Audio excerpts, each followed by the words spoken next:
Hundreds of unemployed teachers today hit the streets to demand employment from government. Now, the teachers say they will not adhere to a directive from government to post them as national service personnel, but rather demanded that their postings be done by the Ghana Education Service. They flaunt your brass spots in their thousands from across all regions of the country to embark on the demonstration to get the Nanado-led government to listen to their plight. Their message was simple. They need the government to, as a matter of urgency, get them jobs, since they can no longer endure the stress their joblessness is causing them. We don't want NSS to post us. We want GES to post us. That is our sole employer that we know. We don't know any NSS. They are imposing a new policy on us. What we are saying is GES to post us. We are afraid of our job security. That is all what we need. We need GES to post us now. If they want us to do national service again, we are ready. But GES should post us. So even if they want us to do national service 5 years, we are ready to serve the country. We don't have any problem with the NSS. But what we are saying is the only sole employer we know is the GES. GES should post us now. These unemployed teachers lamented that they were fed up of being burdens on their parents, who are still taking care of their needs after investing so much in their education.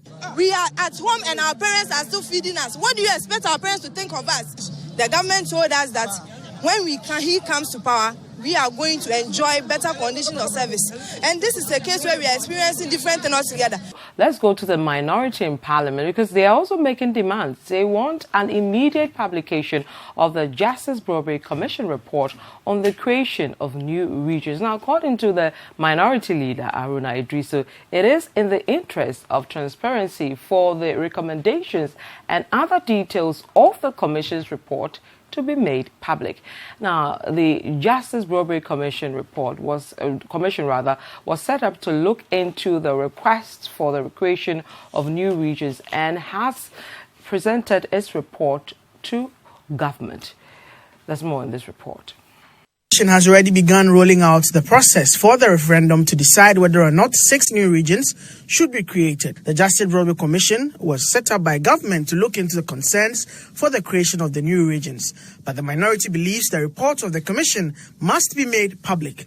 Minority leader Aruna Idrisu has the reasons. The commission submitted to government its report containing recommendations to create new regions. Its contents, however, shrouded in so much secrecy that even Parliament, as a co-equal branch of government, has been officially denied access to the report. So we demand that government publishes the full report of the Justice Brobbey Commission of Inquiry and a copy made available to the Parliament of Ghana. Let's remain in Parliament because some members of the minority are not enthused that none of the approved projects under the One District, One Factory policy will be cited in the Upper East region. In a response to a question in Parliament today, Trade and Industry Minister Alan Kwadwo said 79 projects under the policy have been approved and are at various stages of implementation across the country. There is more in this report. The Trade and Industry Minister, Alan Kwadwo, was in the House to answer questions on the progress of the implementation of government's flagship One District, One Factory policy. He indicated that 79 factories would have been approved by close of the year. He gave the regional breakdown of the location of the factories as follows. Mr. Speaker, by the end of this year, 2018, a total number of 79 projects would have been approved under the 1D, 1F initiative.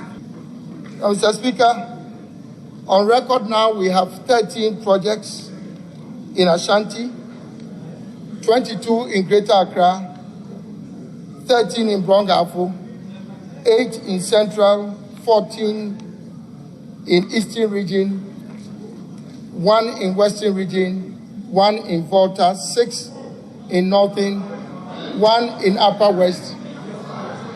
And currently, we do not have any project on record from Upper East. But Bole Bamboy MP Yusuf Sulemana, who filed the question, queried while the Upper East region did not have a single factory. Just to assure you that even in the unlikely event that no business promoter shows up to establish an interest in Upper East, government will intervene directly. Private legal practitioner Francis Kojo Kwatinatha has sued the National Identification Authority that's the NIA. Now the suit is to challenge the authority's requirement of a digital address for the registration and issuance of the Ghana card. Mr. Atha wants the High Court to pronounce the digital address requirement as an illegality that should be scrapped from the requirement for the national ID card. There is more in this report. The mass registration of the Ghana card has started in the Adenta municipality in the Greater Accra region. However, a key requirement of getting the Ghana card is to have a reliable digital address. The process has, however, been described as extremely slow because many of those who turn up to register did not have their digital address. Speaking to City News, the Executive Secretary of NIA, Prof. Ken Atefa, blamed Ghana Post for not adequately sensitizing the general public to generate the digital addresses, which he said is a requirement for the acquisition of the Ghana card. So the story is that a lawyer has sued the NIA and he is questioning the authority, the legal authority under which the NIA is demanding the digital address from people before registering them for the Ghana card. That lawyer is Francis Kojo Arthur, and he's joining me in the studio. Welcome to City Newsroom. Thank you. So, under which law are you going to court? I am fundamentally going to court under Article 33(1) of the 1992 Constitution and procedurally Order 67 of the CI 47. And you want what done? I want the court to, one, declare that the digital address code, as it stands now, is an illegality.